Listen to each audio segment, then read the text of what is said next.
Hello and welcome back to Dinked, a CSGO podcast that kind of delves off CSGO into pretty much anything and everything fairly regularly. Of course, I'm Kremer3, I'm joined by Puffin once again, but this time we've got a third member. We're joined by Pavlos, or ExWarrior, another CSGO caster, as he'll help lead us through episode 4 of Dinked. We'll come up with the title in a second, but it was episode 4. No, what was episode 4? It was episode 4, Three Musketeers. That's the one. And it's been a while since we've done one. We've got a fair few topics to cover. I think the first one is probably one that has really sort of involved me and Pavlos a fair bit, which is a payment scandal on CSGO matches under grid for Snow Sweet Snow, and I think it's kind of expanded its pinnacle as well. So, how you guys were feeling about that? Yeah. I mean, yeah, as you said, we kind of got involved into that right from the get-go. Kind of came out of nowhere. Instantly getting on Twitter, I think it was a Wednesday afternoon, and my feed was like exploded. Yeah. Had DMs from random people, some people that I knew from the scene, some people I had no idea who they were. It was crazy.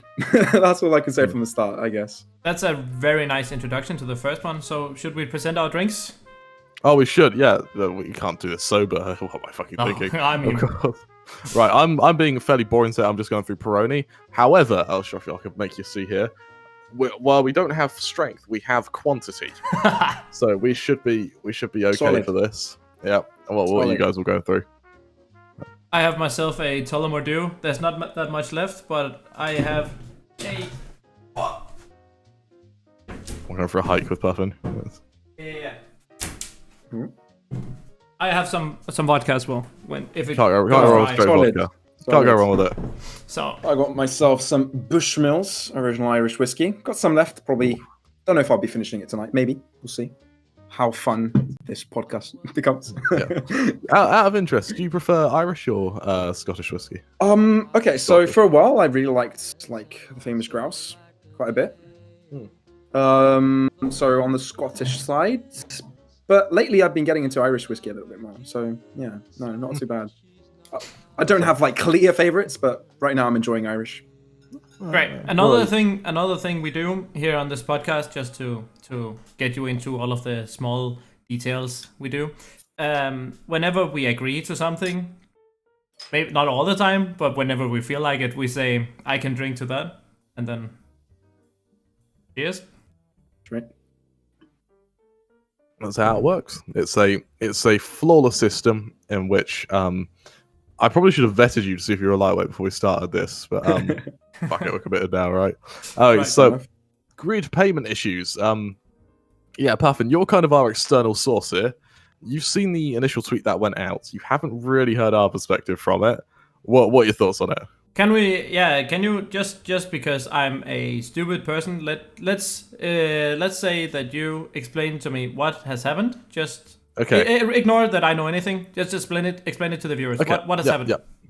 Okay, so as you mentioned, Pavlos I'm going to do this from Pavlos's point of view, so I think that'll be a bit more entertaining. So Pavlos, you're not in Greece at the moment, are you? Or Cyprus at the moment, are you? You're in... No, I'm in Amsterdam. So Pavlos, in Amsterdam, it's in lockdown. He's looking out over his balcony, passionately contemplating life, probably drinking Irish whiskey. He hears his phone vibrate. He thinks, someone's messaged me, clearly. It vibrates again and again, something that doesn't stop vibrating. He checks his phone. Twitter shitstorm. He goes to check his phone.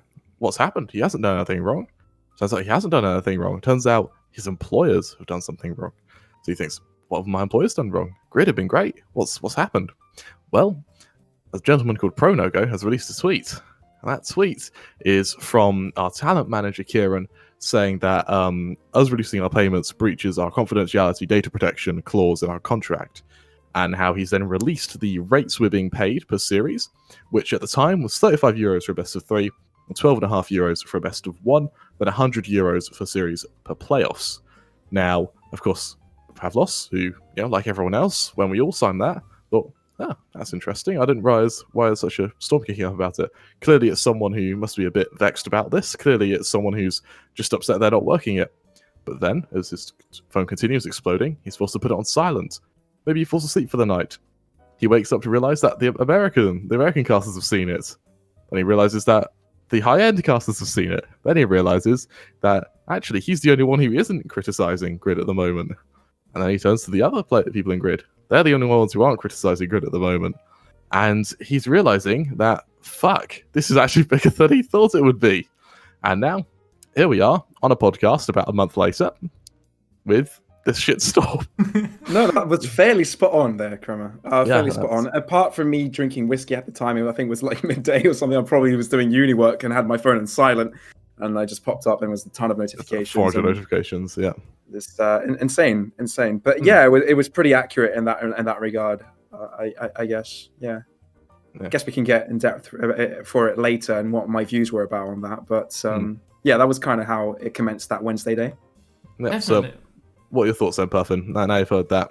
Yes, so my initial thoughts are that this Kieran guy seems pretty bitter that he didn't get it his way with the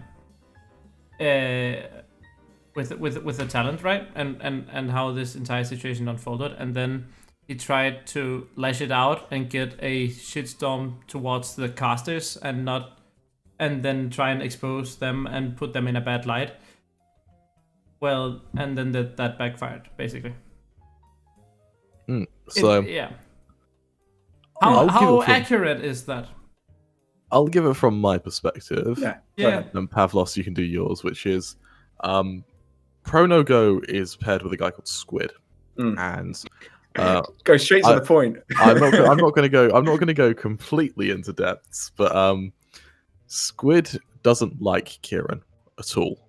And Squid is a very pedantic man. He's a very thorough man. And while he's been accused of stuff in the past, which has proven to be right, Kieran has been kind of the whole front kind of leader in making sure that Squid is kind of prevented from doing anything malicious. And because of that, they have a massive rivalry. And for Kieran, he's recently got into Grid. This is his first tournament series with them. He's been a talent manager before under Vortex with, of course, me, Pavlos, you worked there. Most of the Snow Sweet Snow casters have worked with Kieran before.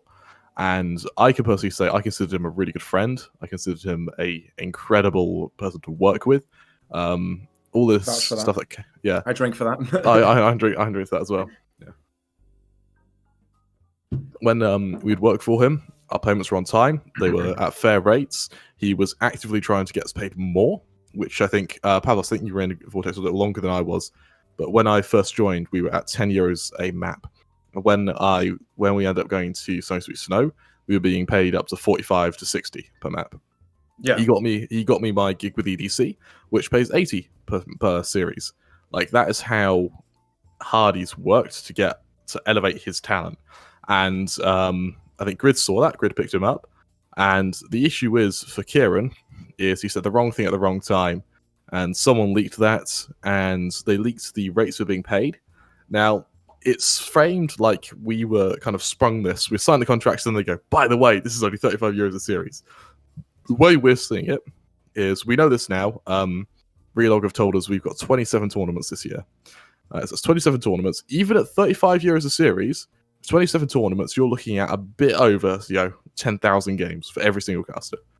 Or, like, split between every single caster. The reality is, that is job security you do not find as a caster. And I would have been, if the offer was presented to me now, I would take 35 euros a series in exchange for job security any fucking day of the week. And every other caster knew that when we signed the contracts. And the only reason this looks horrific from an outside perspective is because that is low. But if you contextualize it, the reality is we know it's low. We know playoffs is worth more. And that gives us something to aim for, as well as have that security. And it's not like this is a non-compete either. Like, we can go work other tournaments. Like, I'm working EDC, fine. Like, this isn't a set thing. And the issue is, this got released in a really framed context to shit on Kieran because these guys don't like him, rather than because they don't like what he's doing. But because they've painted it like they're being the White Knights, everyone's jumped on that. And it's put us casters as well in a really awkward position where now if we go to another TO and they either think, fuck, these guys are really cheap, or fuck, how much do I charge them for because they're doing these guys for 35 euros?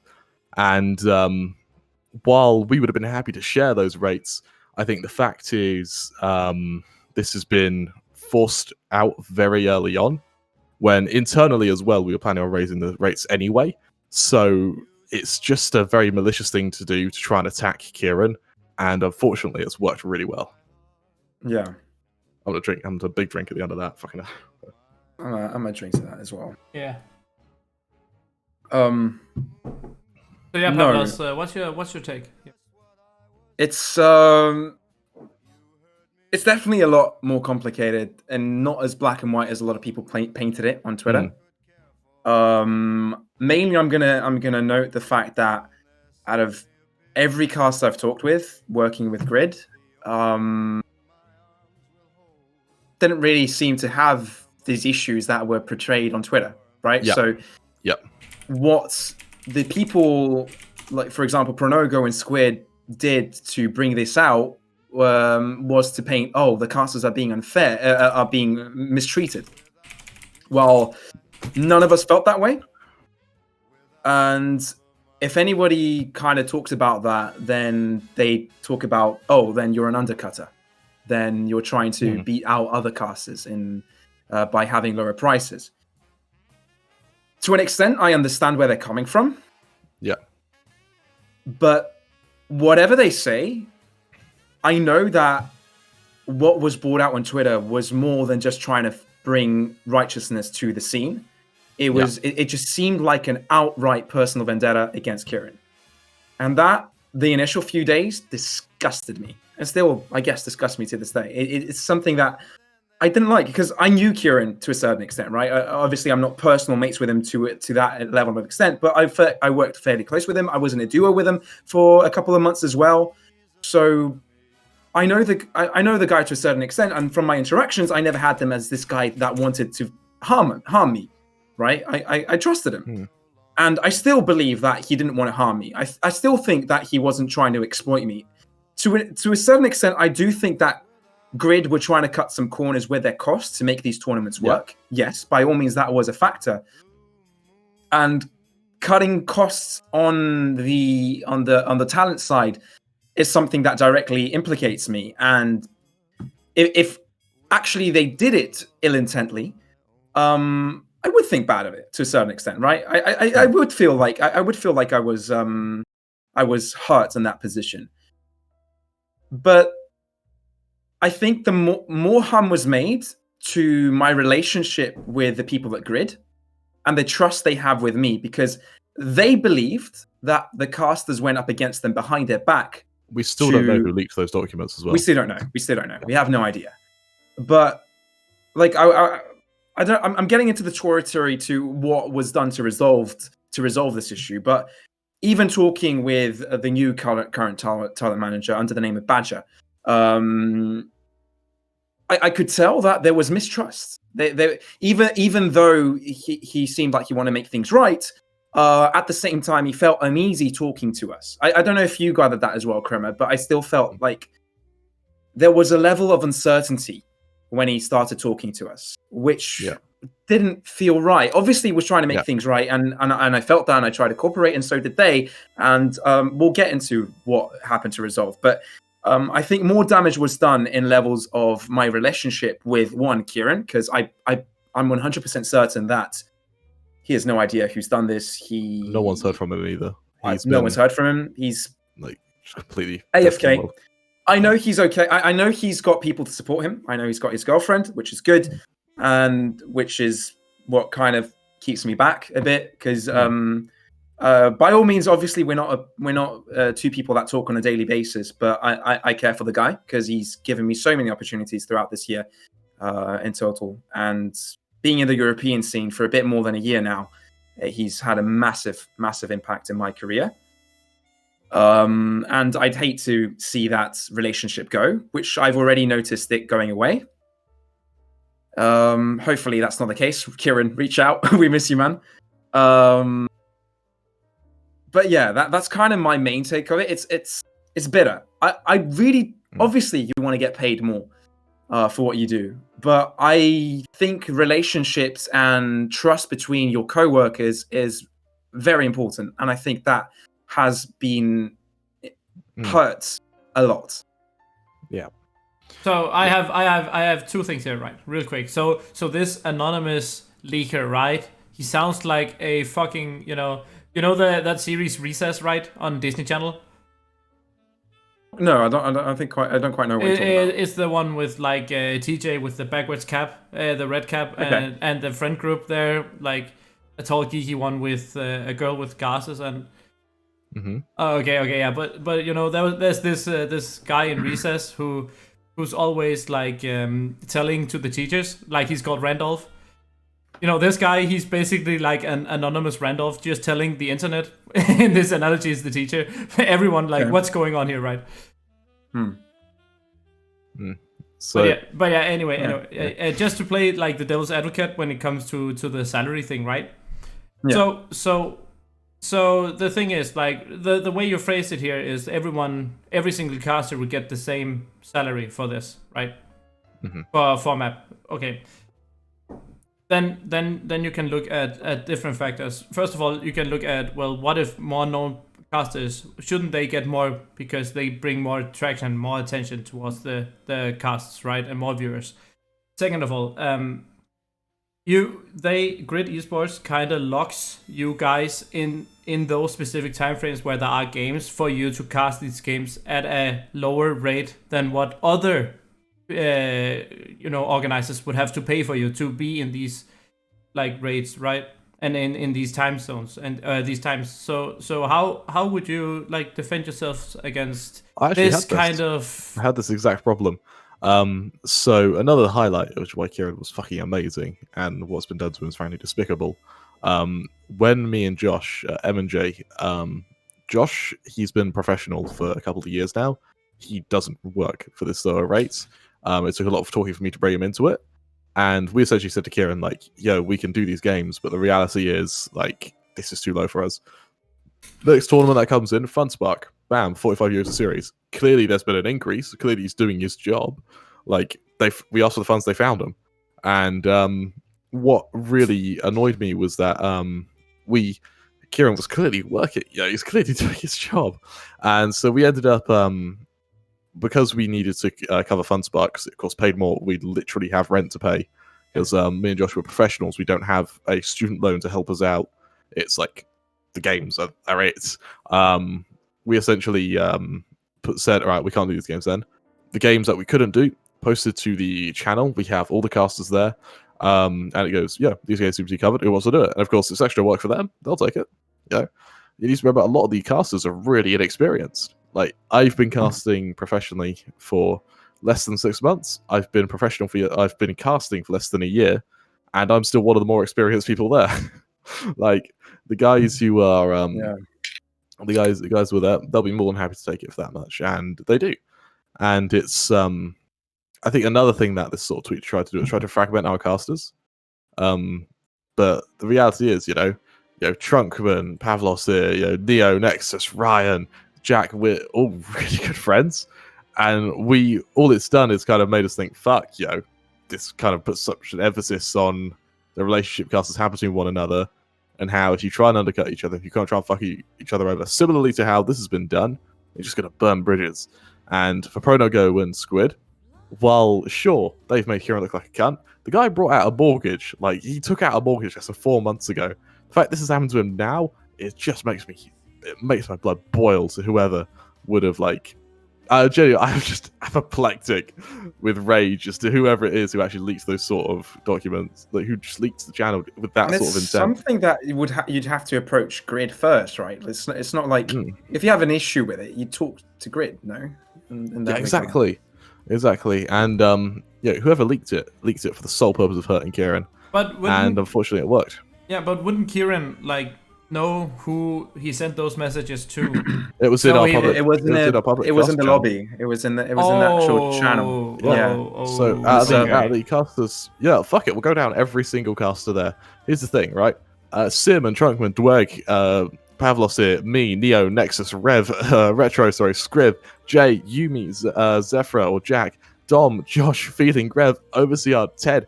There are so many casters that you can't go, oh, it's clearly this guy. Oh, yeah. And Waldsy as well. Yeah, it just sounded a bit like, well, what if it was, you know, luxurious thinking? Like, what if it was in a DM, right? Then he would know. Nah. Right. Yeah. Yeah. No. Yeah, but then again, that's something that Kieran should learn from, not sending that kind of information in a public forum. As much as he should have learned, unfortunately, it's his job. Yeah, unfortunately. Yeah, that's something that I didn't like as well. There's another part of this where I didn't like how it was handled from Grid, the situation, the whole deal. Obviously, Relog Media now has taken over the caster contracts.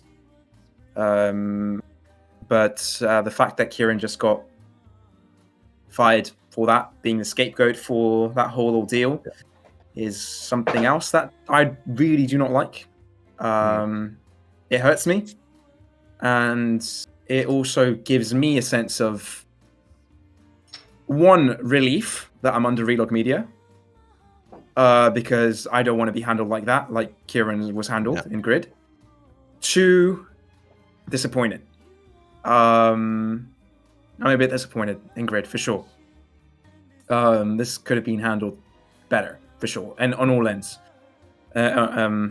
Yeah, and by all means, like a lot of the things that were brought out, something I wanted to touch upon, because a lot of information brought out by Pronogo or XYZ in this whole discussion, quite a bit of it was false. It was wrong. It's just straight quite wrong. a lot of it was bullshit. I don't know if I can swear in your show, but it was complete bullshit. Yeah. Like I don't know. There was I think it was from the initial post as well in Pronogo's podcast that we had to work ridiculous hours or something, quote unquote, ridiculous amount of best of threes a day in order to get paid. Yeah. That was never a thing. That was never a thing. Or late payments as well. It was no. I always get paid on time. Always. Yeah.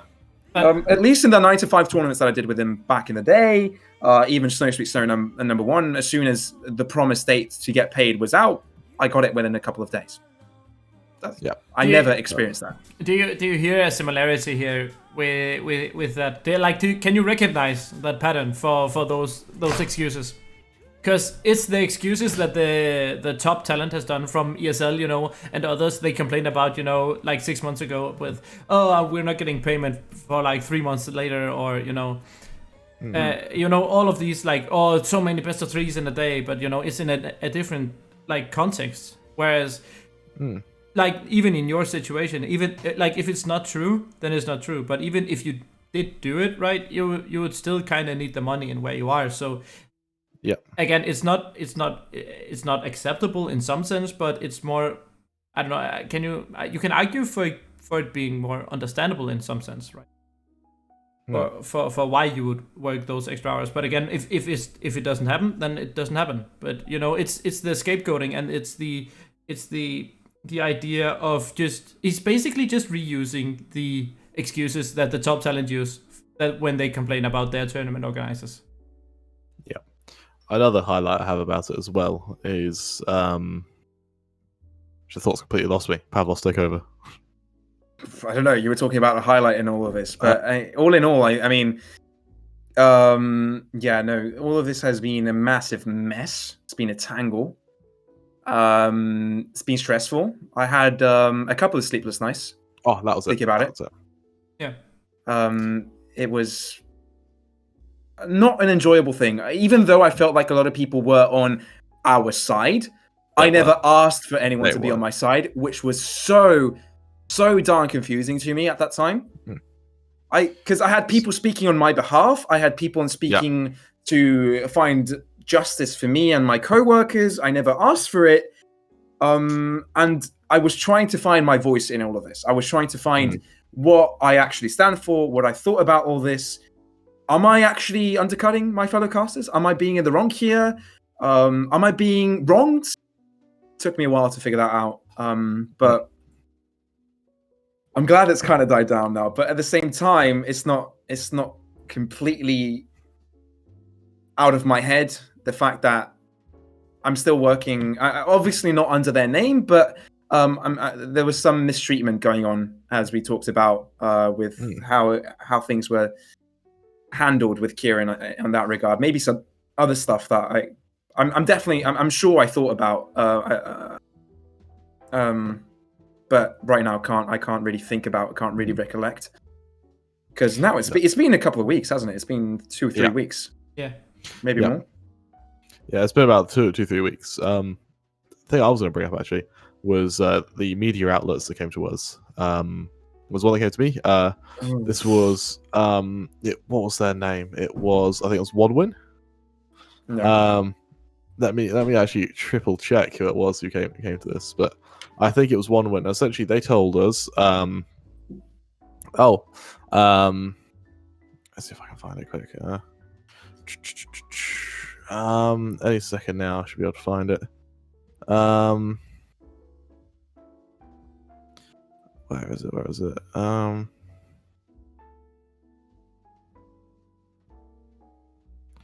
see if I can find it in a sec. Yeah, I think it was one. I'm pretty sure it was one. Essentially, they asked us, would I do an interview? And I said, absolutely. I want to defend Kieran. I want a platform to defend Kieran. He has single-handedly made this whole thing. It was win.gg. That was it. Win.gg, right? Yeah. Yeah, and they essentially went, do you want to do an interview to talk about something? Absolutely. I want to defend Kieran because I don't have the platform that he's supposed to. That was bad journalism. That was so bad. I said to them, reading it. I told them how it was. Like, Squid is single-handedly has a vendetta against Kieran. He's doing this to harm Kieran. We all know our rates. We all sign the rates. We all want these rates. We don't have a fucking problem with them. The only people who do have a problem with them are those ones who aren't involved. And the ones who are going to, the second their rate gets up to like hundreds of euros a series, they're the ones who are going to use the fact that they've got 5-6 years of experience on us to take that rate.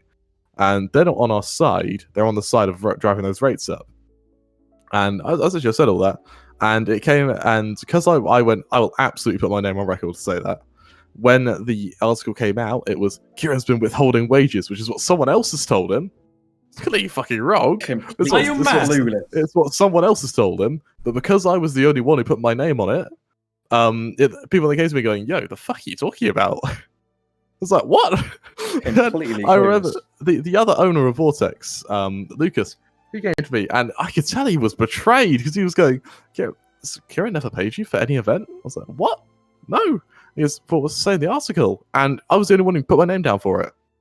And it was just heartbreaking to think that even people who were going to backstab Kieran like that are so fickle that they won't even put their name next to it. And that is just, so much research has been lost for Win, in the sense that they fucked up that article. So that is just, I've seen people get upset with journalists, and I think that kind of explains it for me. Like, that is pitiful journalism, to believe the guys who don't even want to put their name next to what they're saying. Wait, they didn't even have a byline? No. Are you kidding me? No. Jesus. Yep. And then they just misquote you, and oh my. Yep. So yeah, that's, it's shit. Clickbait journalism right there. It is. Absolutely is. And changing your words into the perspective and the message they want to send out to emphasize it. Yeah, it's exactly ludicrous, actually. And yeah, I'm not happy with that at all. And I think since then, we, as casters, after that pitiful shit journalism, I think all of us kind of adopted the blanket, which I'm not talk to anyone about it. Clearly, they're not on our side, and I'm glad my colleagues are nice because I'm glad that we all play CS together, we all play games together, we all talk, and I'm glad for that, because if we were all against each other, this would have been an even bigger shit show than it already was. So I'm very happy for that. Cheers. Yeah, thanks for not being a dick, Bablos, that you would. It's genuinely. No, to be fair, I mean, the one thing that could have come out of this is the fact that the casters that were in this kind of came together, and I think we all got a little bit closer due to that. I mean, you, Krem, you and I were kind of close already. I mean, we've already worked a couple of events together as duo and stuff, but it's good to actually get to know some of your colleagues a little bit better.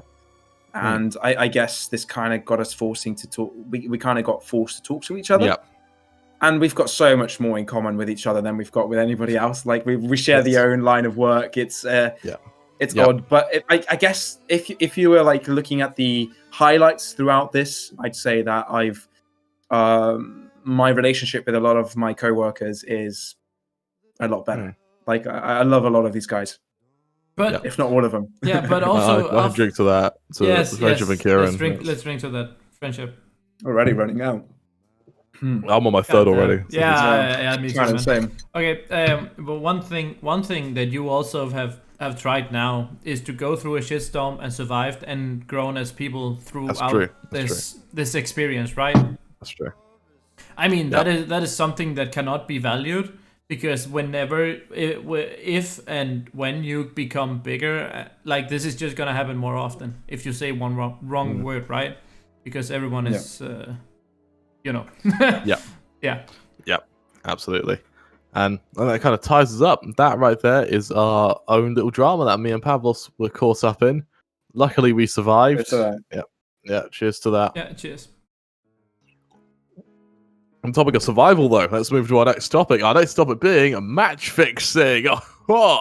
We've got some NA MDL match fixing. For those who haven't been following the story, essentially, early December, we had ESIC, the Esports Integrity Commission, go, "Yo, guys, this has hit the fucking fan. Some guys are match fixing. Here are some bans we're putting out.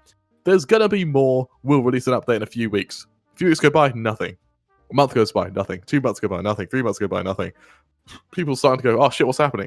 The owner of ESIC goes, we're working with independent organizations. We're unfortunately unable to release anything just yet. We'll get something soon. Turns out the independent organization was the fucking FBI. It's a fucking fan.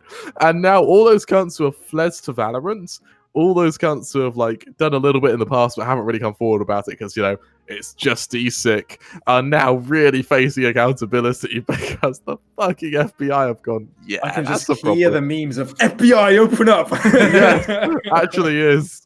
So it's hit the fucking fan. There's the point that's happened. I think Puffin, you were a bit quiet on the last one, so what are your thoughts on this? Oh, this is actually just justice in some sense, right? It's like it is just, those scumbags that have to go away from esports and just go do something else with their worthless lives. They just go away and do that instead of just like infecting our scene with this toxic behavior, right? Like match fixing has no place anywhere when it comes to competitive integrity, right? And I'll name the names here. I have Reggie, Forpack, Nosrak, Vec, and Joels as of the 5 first ones. They are actually, as of today, suspended from ESEA until the investigation is resolved. And they already leaked the audio clip where they more or less incriminated themselves for match fixing in 2 different games, actually. Yeah. And these 5 players are not on a team together. They are actually on 2 different teams. So it's pretty much shut and closed. And the thing is, right, when like this is something they legitimately can go to jail for. And whenever they go to jail, they get this mark on their like citizen, I don't know what it's called, but like it's just gonna be way harder for the rest of your life to find jobs because people want on your record. Because people want to hire people like workers with a clean record, and people without a clean record, it's so hard for them to get a job. And I mean, I'm only speculating, but I mean, I feel like America is extreme in every single subject almost, so it must not be much better over there as well. Yeah, absolutely right. And good fucking riddance to them, to be honest. They go fuck themselves. No one likes match fixers. Match fixers being held accountable is now fucking beautiful. Yes. I'm very happy with that. I can drink to that. I can drink to that. Absolutely. Fuck match fixers. The thing is that really scared me was like I could really like when Richard Lewis really came out and was hard, like you have to give information to not get the harshest possible sentence, right? I just knew, like, it just scared my heart for those who fucking did it, because that's fucking scary. That's fucking terrifying. Yeah, absolutely is. Like, Oh, Pavlos, can we hear your reaction on this? To be honest, like, I haven't been really too involved in getting information about all this drama. I've been very, very busy with both uni and casting for the past 2 weeks. Good to be busy, but very tiring. So hadn't had much room to really gain on drama. I've only pretty much been updated about this from people that I've been working with or talking with. So, yeah, I really don't have much to input about this. But, I mean, what else could be said? Match fixers. Let's go fuck yourselves. Like, nobody likes that kind of stuff. You know what? Maybe I'm in like that kind of tired, drunk state, but I just hope that it was worth it for them, because I hope they did like something that was worth it, because at this point, like, let's hope. I don't know. Let's hope it's not two Asimovs, right? Yeah, no, for sure. No. Yeah, absolutely right. And I don't know. Well, I drink being a busy caster. I'm drink being a busy caster. Busy caster. Right. I think we're sort of starting to kind of gain traction as we rattle through topics now. Jeez. Number 1, esports integrity. Now this is interesting because, Pavlos, I don't know about you, but have you had games where you cast and at the end you've gone, was that fixed? Or you have to kind of ask yourself, wait a second, those guys are shitter than that. Or wait a second, this guy with 0 matches on record now dropping 45 kills in their first ever competitive match is kind of weird. You know what? I kind of have, but not to the extent that I actually remember the names of the people that went through that. So, yeah, no, like, you think of the tier 2 scene, right? Because that's pretty much where we're involved right now. And a lot of these matches are very, very close. Yeah, to the extent that there are comebacks made throughout the Vortex. best of 3 series. Yeah. So, on that regard, I'd say I've seen comebacks that seemed weird, but not out of the ordinary. So myself, I don't think I've seen anything that I'd say is shady, you know. But who am I to judge? I'm not a pro player. I haven't seen. Obviously, I'm a caster, so I've seen a lot of pro players get at it and see how they actually perform. I've seen a lot of people not show up, but I know also at the same time how emotionally unstable Counter-Strike can be, right? So your performance can heavily be influenced by how you're feeling and how and on what kind of mental attitude you're at. So I don't know, man. That's an interesting point, something to think about, but something I haven't really thought about in the past. No, fair enough. I know I've had a fair few tier 3, not so much tier 2, but tier 3 games where we're in Vortex and we were doing like qualifiers, and there'd be some guy who's like, I remember, I can't remember the guy's name, but I remember being told at the start, this, if there was a betting site, this would be 100-to-1 chance of these guys winning. Right, and I know that ended up being on a betting site. I can't remember which one again.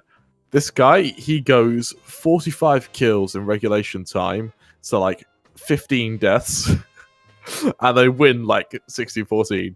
And the guy is just first ever game on record. I'll check his profile afterwards. He's got about 200 hours in the game, and he has just single-handedly picked up a pro player, pushed him against the wall, and horrifically raped them. And it literally was just... It was horrifically one-sided. It was like the enemy team halfway through figured out as well this guy's better than all of us put together. So they just started going to the site where he wasn't. And the second they found him, they just went the other place. And what sometimes qualifier was this?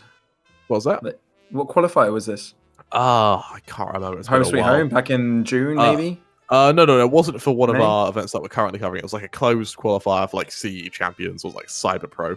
Really? So we're doing like qualifiers for small tournaments, at least comparatively small tournaments, and there were teams that were just, it's like, because they go into the next game and they get like 16-0'd. It's like, yeah, not on that regard. Yeah, I think they have seen match fixing, but the issue is, how do you prove match fixing comparative to this guy who's got 200 hours? He's just inconsistent as fuck, which is a fair argument. You know, if I had 200 hours, I was inconsistent as fuck. Yeah, it's just how do you follow through? But Yeah, it's interesting. Do you think you've seen fixed matches before, Puffin? Well, the thing is, right, you know, when we talk about, if we start at tier 1 Counter-Strike and then during this pandemic, right, it's online. Normally, every single online match in tier 1 is coin flip, and it's based on momentum. Well, tier 2 is more of that, right? Even more coin flip, right?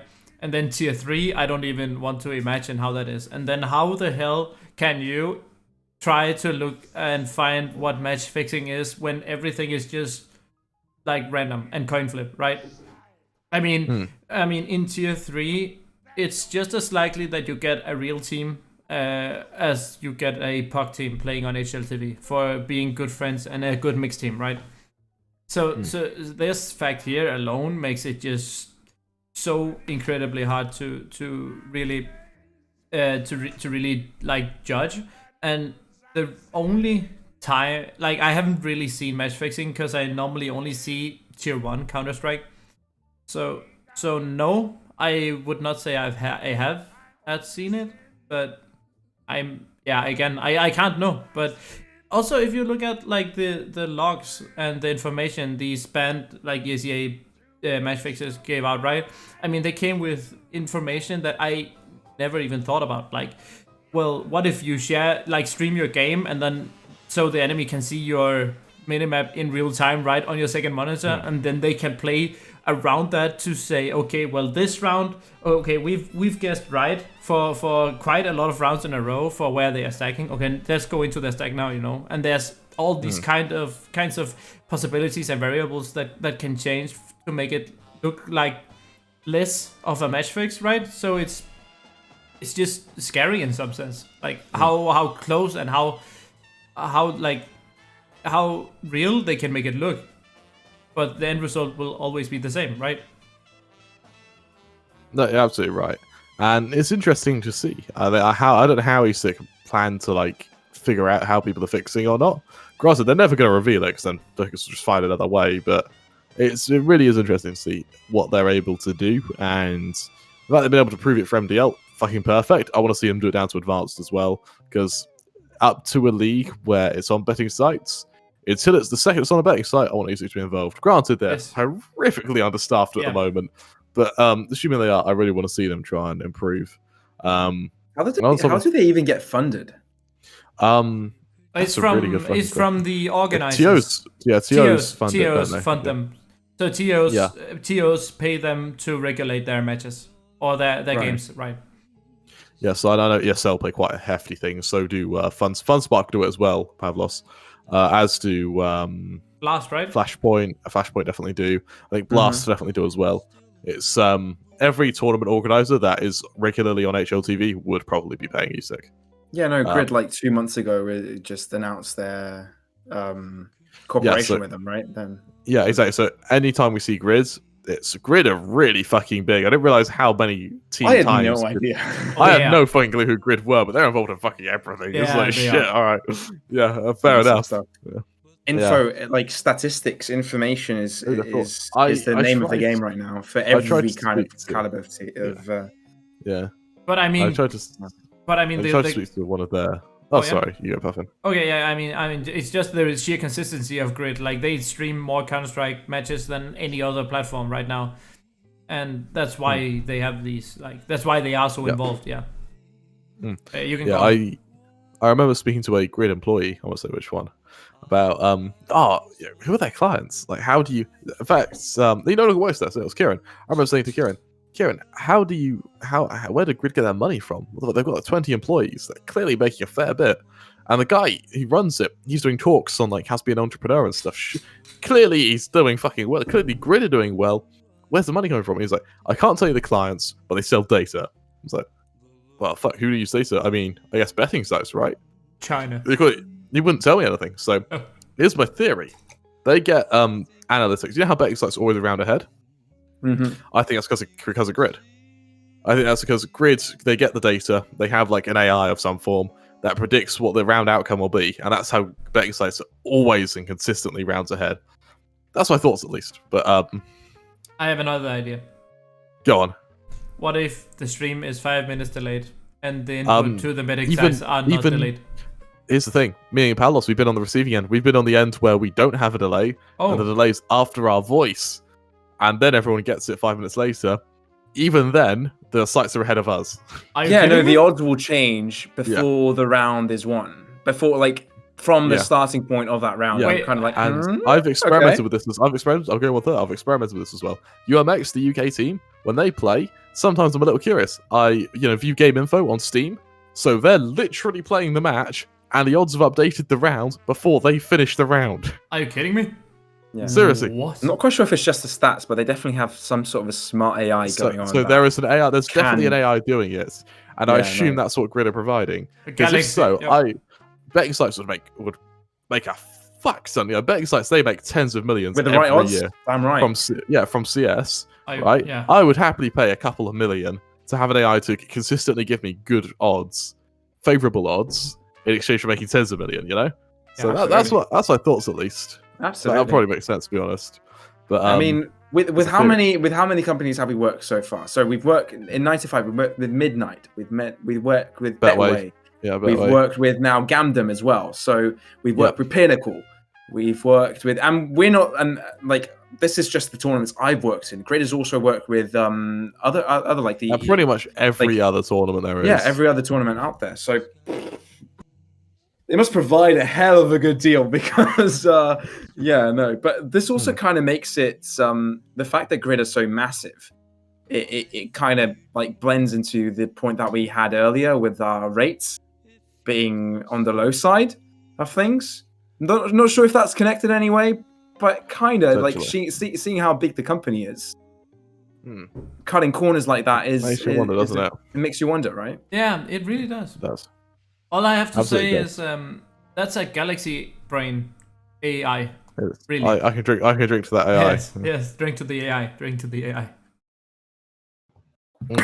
Right. This is my you're right, Pavlos. Fuck. Yeah. Went the wrong way, apparently. Right. Yeah, sorry about that. I want to bring up TF2 Esports, but I want to quickly pop to the toilet. You can continue this swift intermission for you two. Well, I'll quickly be right. All right. So let's get to know each other. Yes, let's get to know each other. So, Pavlos. Yeah. What do you want to know about me?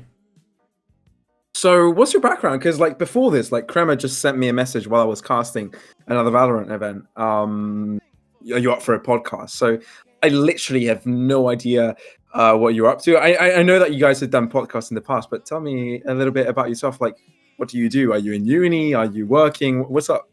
Yes, so I'm getting my bachelor's degree this summer in art and technology. So I have a lot of knowledge about performative stuff and how to analyze both movies and even CS shows, right? So I have a lot of knowledge about that, right? But my inspiration and my passion lies in this content creation mixed with journalism in some sense of esports journalism.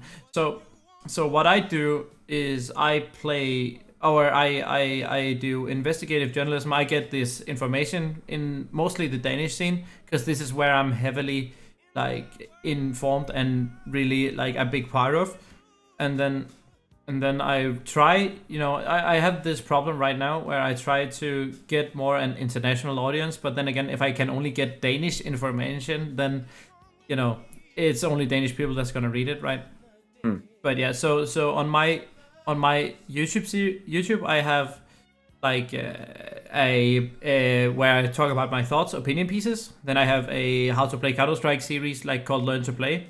So I have a lot of experience in Counter-Strike as well. I have a lot of experience in League of Legends, so I'm slowly venturing into that space as well. Nice. And then I'm just living life and trying to study, and I have a side job as well, and then I try to do this in all of the spare time that I can do. Yeah, no, and it's mad because Denmark right now is massive in esports. If not the biggest country according to the amount of esports players currently active in all titles. It's definitely up there, definitely one of them. I know for a fact that in the pro scene, Denmark is leading in the number of players in Counter-Strike, at least. League of Legends, there's a ton of them. I'm not sure if that would be the case in other titles, but no, esports is massive in Denmark, and I'd love to go a little bit more in depth. But I know you guys have got a good supporting system for esports players, right? You've got, you can get like uni funds and stuff. I'm not quite sure exactly how that works out, but oh yeah, okay. So I'll explain it really quick for you. So you go to primary school. It's up until 9th grade. So you are what, 14, maybe 15. And then you go to this thing called efterskole. And at efterskole, it's basically a boarding school. You go and live alone with 100, maybe 200 different students as well. And then you live on the school for a year where you take care of yourself. And then you have, okay, well, maybe the line is, maybe you have main focus on PE, or you have main focus on esports. Like, it's become a really big thing now, right? Okay, and then you have done that for a year, then you move back home, and then you start on high school, or gymnasium as we call it in Denmark. And then the gymnasium goes around, you go there for 3 years. So when what ages is a gymnasium? So it's from 16 to 19 approximately. Right. Okay. So that's like the thing you take before you start uni, right? Mm-hmm. So, but the thing is, in Denmark, you have such a good structure. So when you become 18, you can get legal, free money from the state, depending on your household income, and then you can get that for free every month. And then you have these, you have a certain amount of these payments you can get, and then when you move on to uni, you have like 72, and you get one like payment each month. So 72 is for 72 months. So you have 6 years to complete an education, right? That's amazing. Yeah, and then a normal thing that's come is you take an off year. So after gymnasium, you take a year off where you either work or you do whatever you want to do. So a lot of people work a lot and then travel. A lot of other people focus the entire year on esports, Counter-Strike, etc., you name it. And then that's what they do all time, 12 hours a day, 140 hours in 2 weeks. Wow. And then that's what they do, focus entirely on that in an entire year, maybe 2 years, because that's also normal. And then, then they see, okay, how far have they come? Is it worth it to continue doing that? If not, then they start on uni, and then they can continue life without any debt, without any nothing, because it's really normal to live at your parents' house in this time, where you normally don't pay anything to live there. That is a system and a half. Yeah. Damn, that's impressive. Throughout that, I was thinking, what's the catch? The catch is whenever you earn money, it's 40% taxes, approximately. Yeah, wow. but it's free. It's free schools. It's free doctors' appointments. Wow. It's road work. It's I mean, I can go on. But then again, still, it's even the money you get as a student when you become above 18 is from like the politicians and the tax money and the taxpayers' money. It's like all of those money they give out is from the taxpayers' monies. So it's a very, very unique system. It's very, very exploitable if you know how to do it, but it's also really great at fostering esports talent. Wow. No, I'm speechless. That is something, right? It just gives you space to work on whatever you want to work with without having many expenses. And without having any worries, because you can always start. No worries. You can always start. That is insane. Yeah, that explains a lot. Yeah, right. And and what is like the percentage? How many is what is the population of Denmark right now, for example? Around 5.5, 6 million people, yeah. And so many of them are in esports. That's crazy. Just as late as 2018, we had 2 Danish people in the League of Legends World Finals, but they lost to Invictus It was Gaming. Caps and who else? Who's Danish? Broxer. Oh, in the past 2 years. No, that was 2018. 2018. Yeah. 2018. Yeah, in Fnatic. Yeah. Beautiful. What have I missed? So I should have remembered that. I'm kind of a fan. I just kind of a fan. Yeah. I just explained to Pavlos the system of why Danish people are good at esports. Oh right. Why there's so many. The entire structural thing and why they have time and no worries to pursue esports. Crazy. Yeah. It's nice. Hopefully one day the UK keep up to that, but they won't. They won't. No, they won't. No one Dude, they have to be okay with paying like 30 to 40% taxes. Who's second? Is that like Finland? No, Finland probably not. I saw. I'm going to give it a little bit of a shout out here. But Jay Alex, don't know if you guys know him on Twitter. He's got the stats brought out. I'm going to open up his. I have seen them. I have. I haven't. He's such a good journalist. He really loves some good information. Brings out good stuff every single day. I think he makes recaps on everything. So, okay, this is a post he made a few days ago. So this brings out the stats. So number one, leading in the nationalities, and so this is the nationalities and facts about ST of Counter-Strike. So within the ST of Counter-Strike, Denmark has 16% of the players. That is the most. Up next, it's Brazil with 13%. Then comes Sweden with 9%, United States with 8%, Russia with 7%, Australia with 6%. Okay, never thought Australia would be there. But France with 6%, Finland with 4%, Great Britain with 4%, Germany with 3%, and the other are spread out amongst 24%.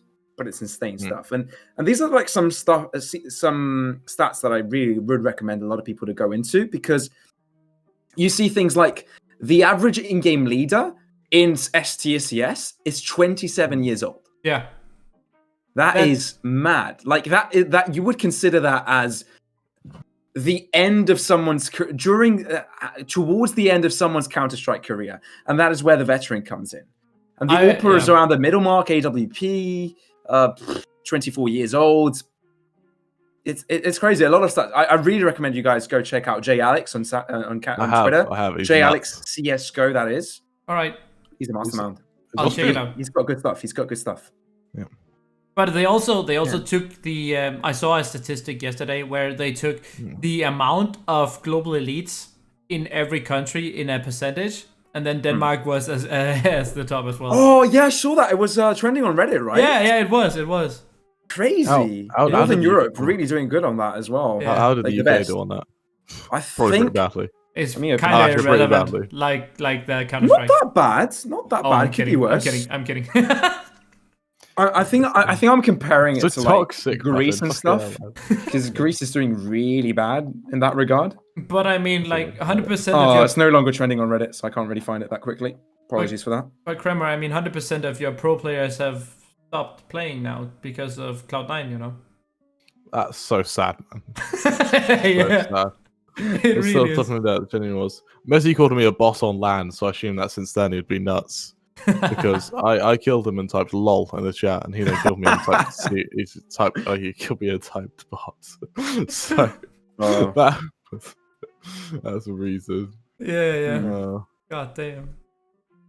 Okay, so we wanted to talk about TF2 Esports. So we did. TF2 Esports. So that was brought up to me recently.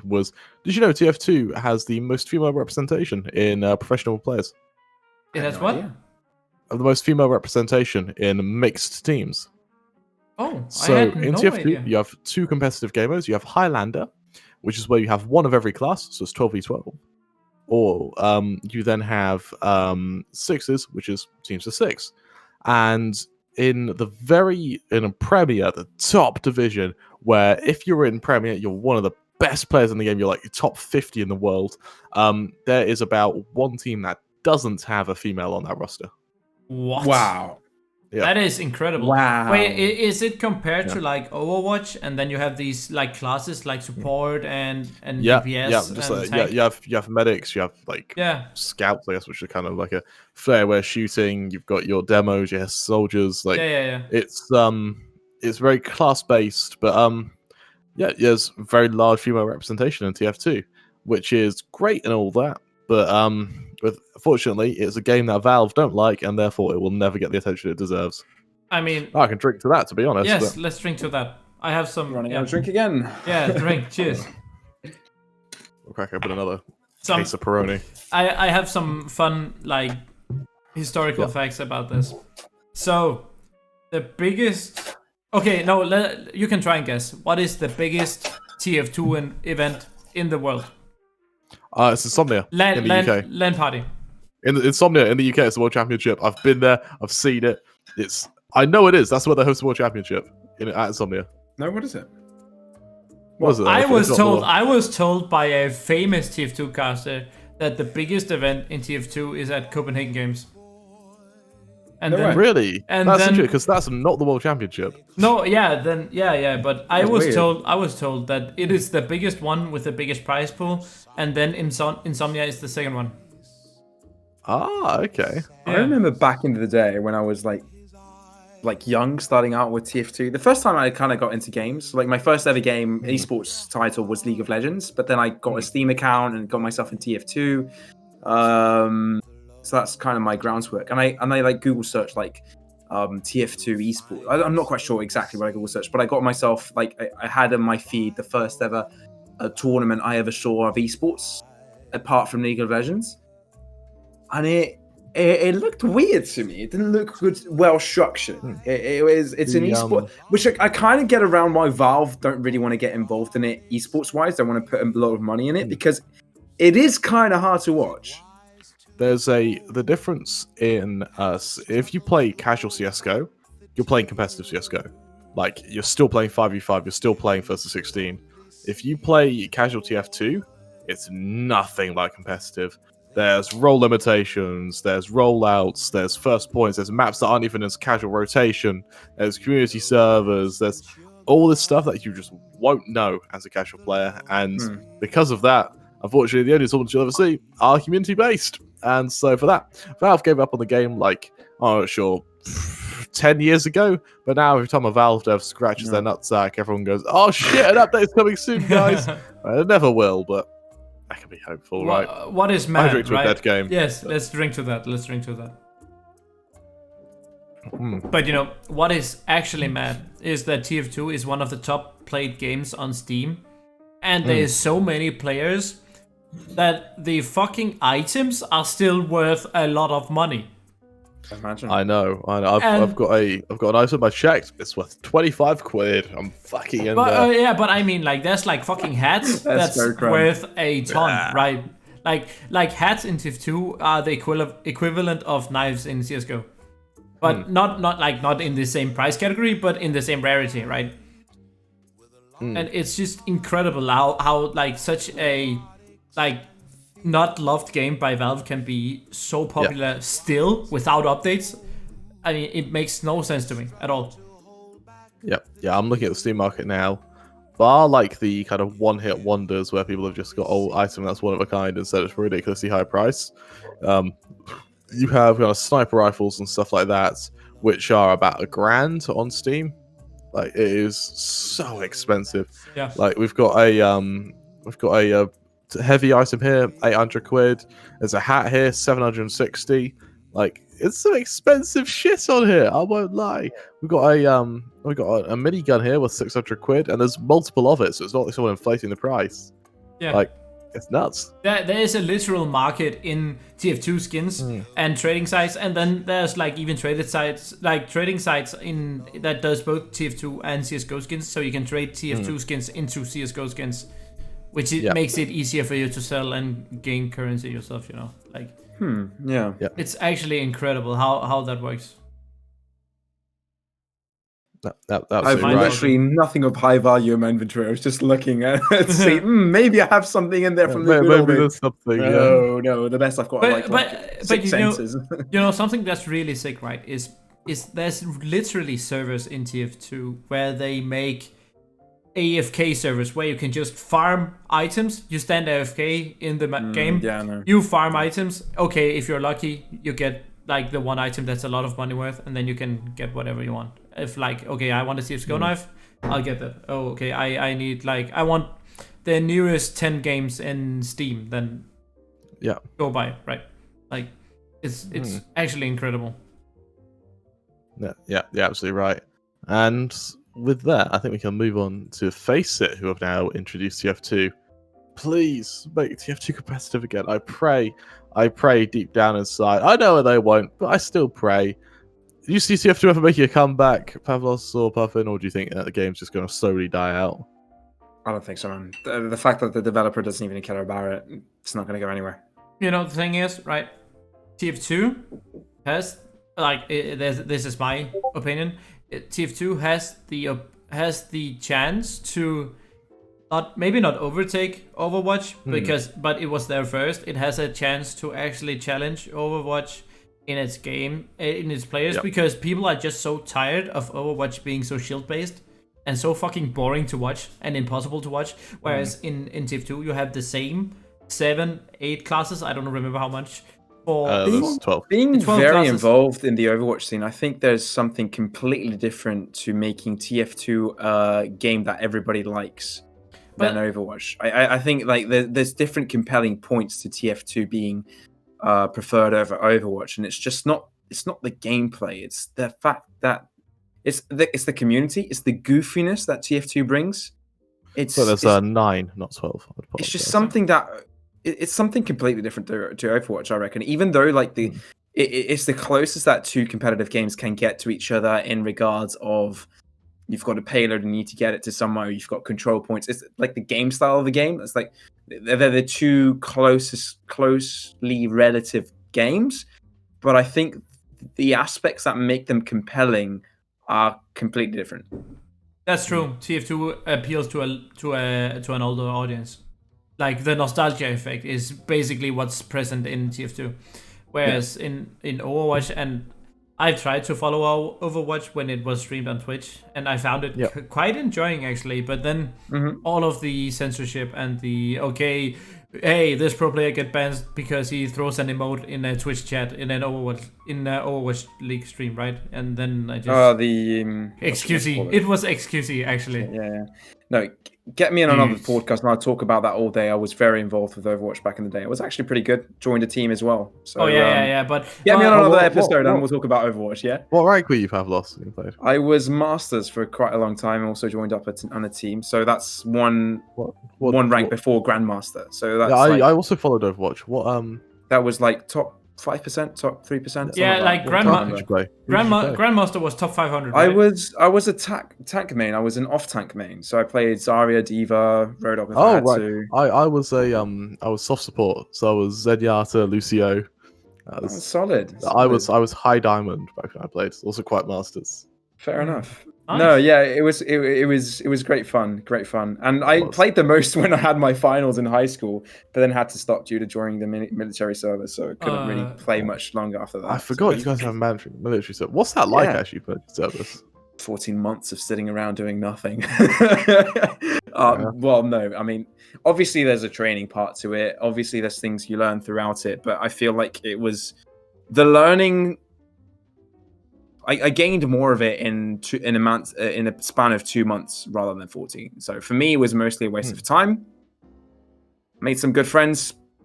Met some people that I never really want to deal with again in my life.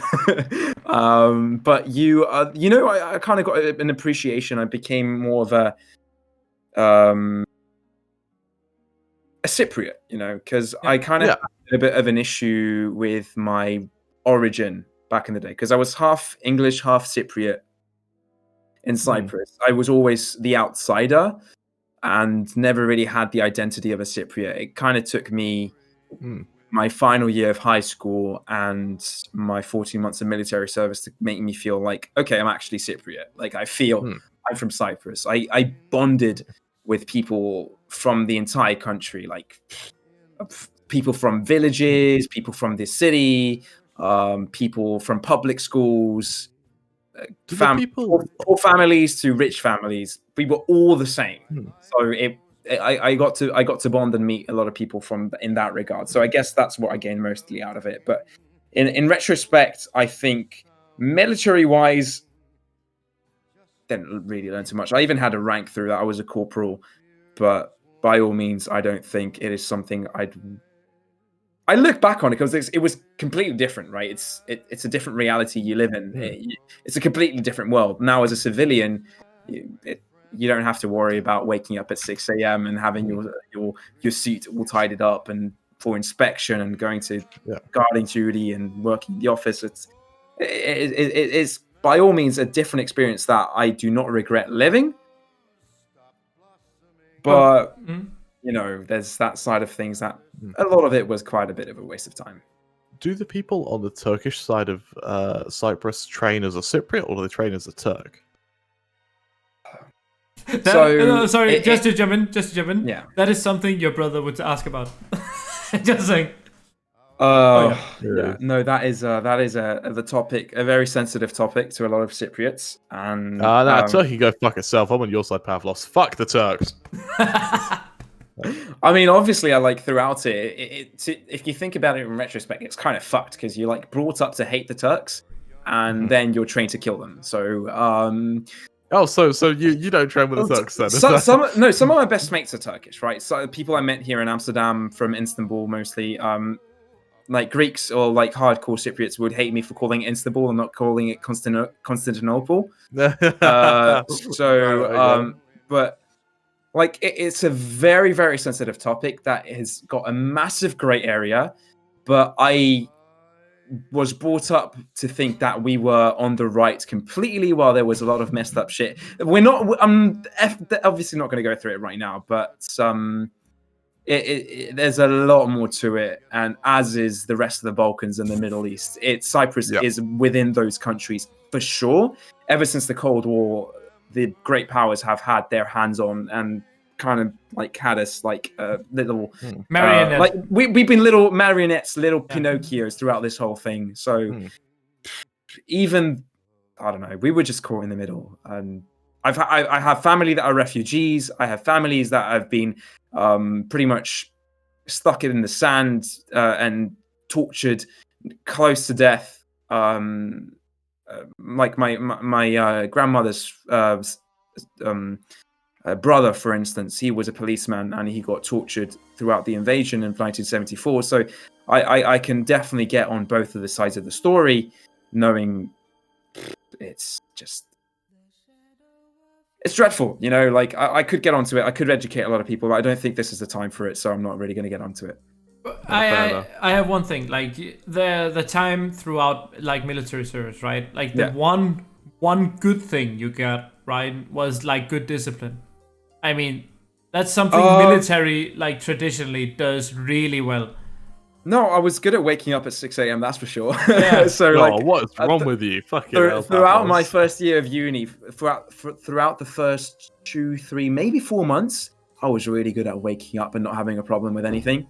Because you have to wake up in odd hours, have minimal amounts of sleep to get to yourself to guarding duty or patrol. You've got discipline in that regard. So, obviously, throughout the end of it and until the new people come in, you kind of like chill out and become the old people in the army, so you can like boss the new ones around. But in that respect, it took me some time to move out of that discipline of sleep.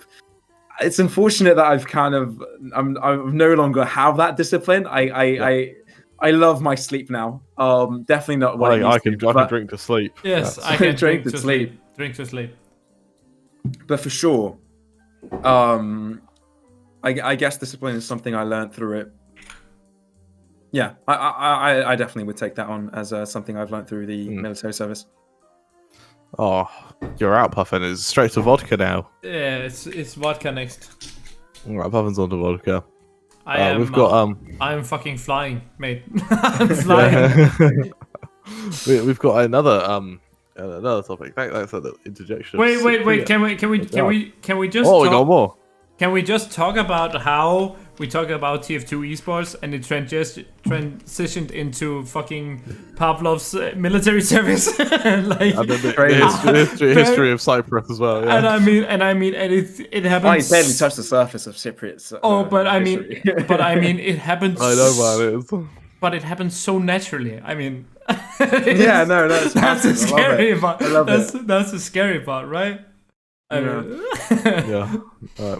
actually have another topic as well, which is, so these are topics that have been submitted by friends of mine, people who want to hear us talk about them.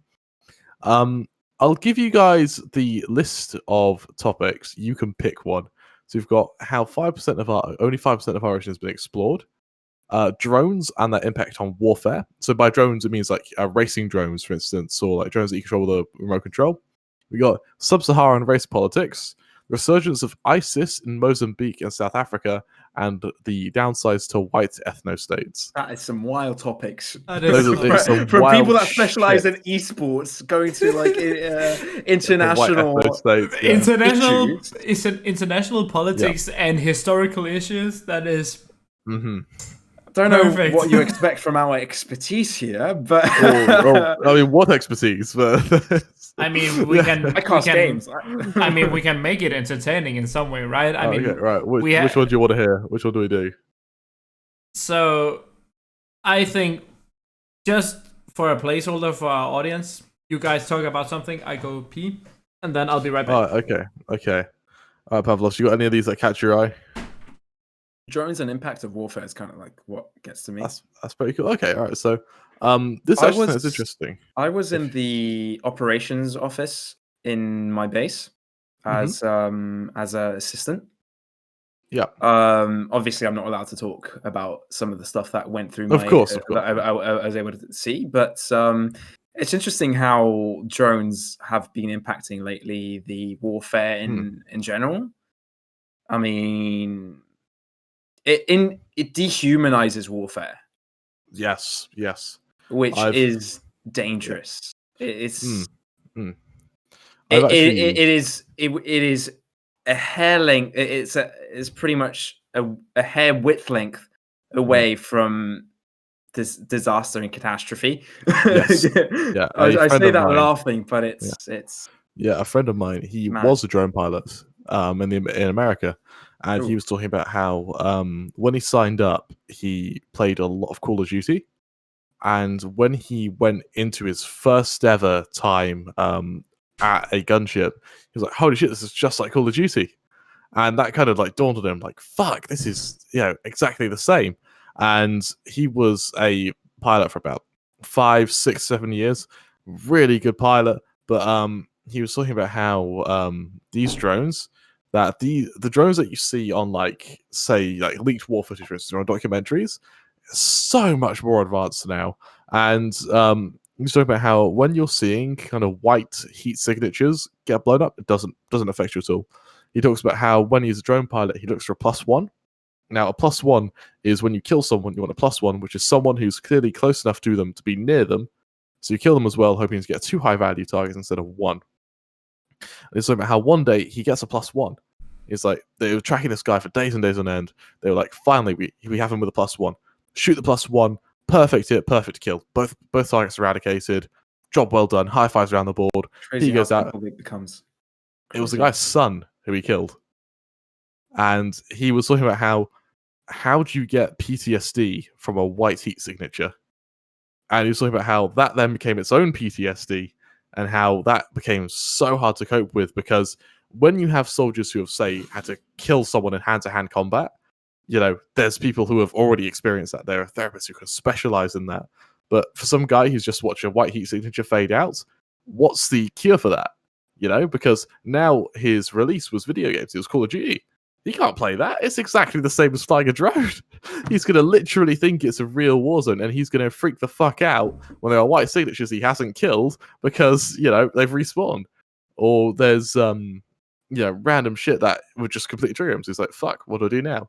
He then has 2 massive voids in his life. From A, he's left the military, and B, his pastimes can no longer be pastimes.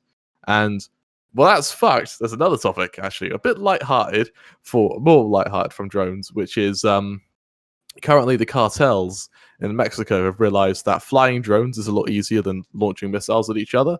So people have just strapped a bunch of Semtex to drones and just kamikazed them into buildings, which, of course, in theory sounds fucking incredible. But when you're looking at something from, like, bird's eye view, on a kind of low quality camera, it's actually really hard to tell where you are. And they've actually blown up more of their own buildings than they have rival cartel buildings as well.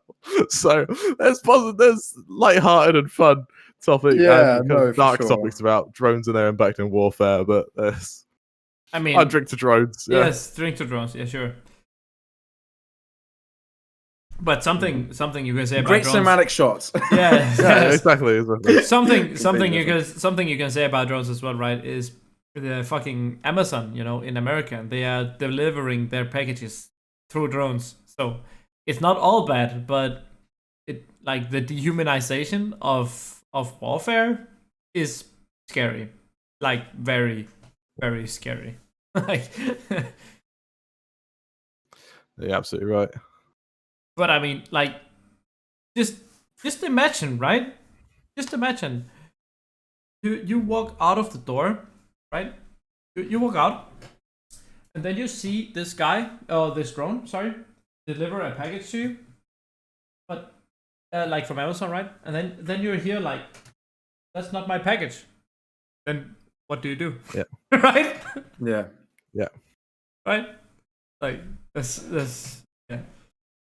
There's like so many crazy things about like just drones in general. Like you can get so many amazing both footage, pictures from drones, but it can also be like so scary of what they actually can do. Like you can sit in Denmark, control a drone in Afghanistan, like they did in 2012, and yeah.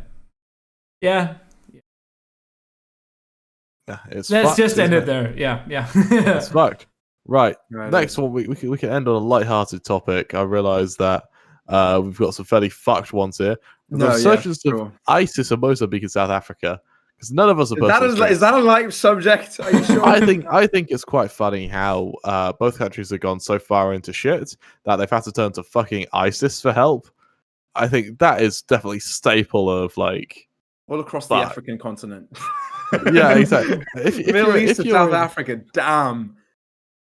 If you're in like the middle, if you're in Africa, if you're in the Middle East, right, you're in the ISIS headquarters.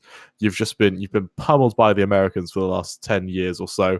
It's not going well. Everyone hates you. Like, fuck, we're in a little cave. What do we do next? Get a ring from South Africa. They're like, I don't want to do a South African accent, but they're like, yo, we need your help in South Africa. I promise, we'll support you. Bro, give me help from South Africa. I can't do it. No, I'm bad. It's like the Nigerian princes who send out random like emails asking people to hold on to their gold. Like, the ISIS is really going, the fuck do you mean? You want our help? Like, yeah, it's gone to shit. We know what you want. We just need you here. So ISIS, we go, fuck it, sure, we'll get over. Of course, both countries, both Mozambique and South Africa, with their own problems, but that's great how they just had to go to ISIS.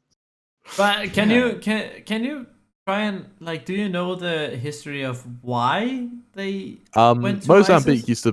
Mozambique used to be a Portuguese colony. Yeah. And because when Portugal left in like late 1960s, it left a massive kind of power vacuum, which different tribes and different clans have been trying to fight over, but there's never really been an established control for an extended period of time, which means that it's always been in this constant cycle of rebuilding, and it's just never been able to complete, which is why Mozambique is like really like poverty stricken, simply because they've got no one in charge. So like, fuck it, why not call over the guys who've got combat experience and have missiles?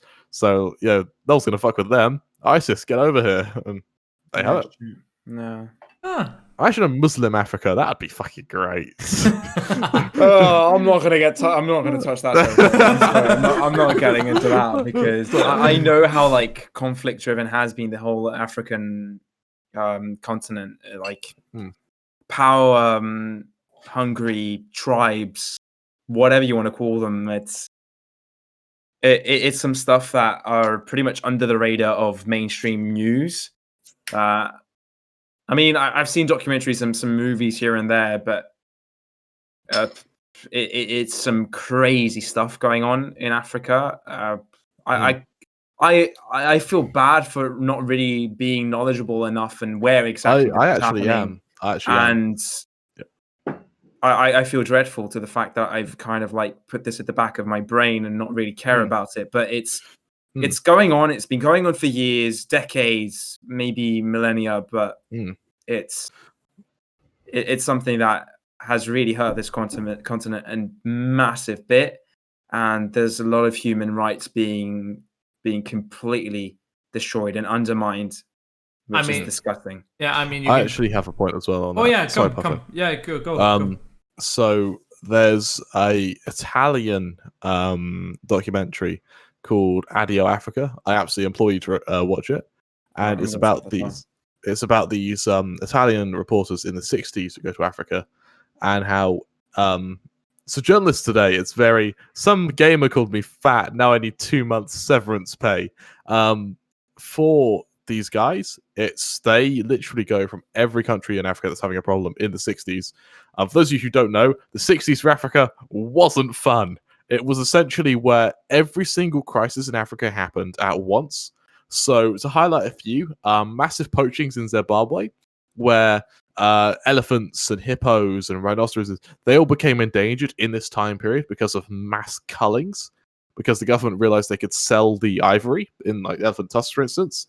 Yeah. In the Congo, it gained its independence, but because it gained its independence, there was a power vacuum.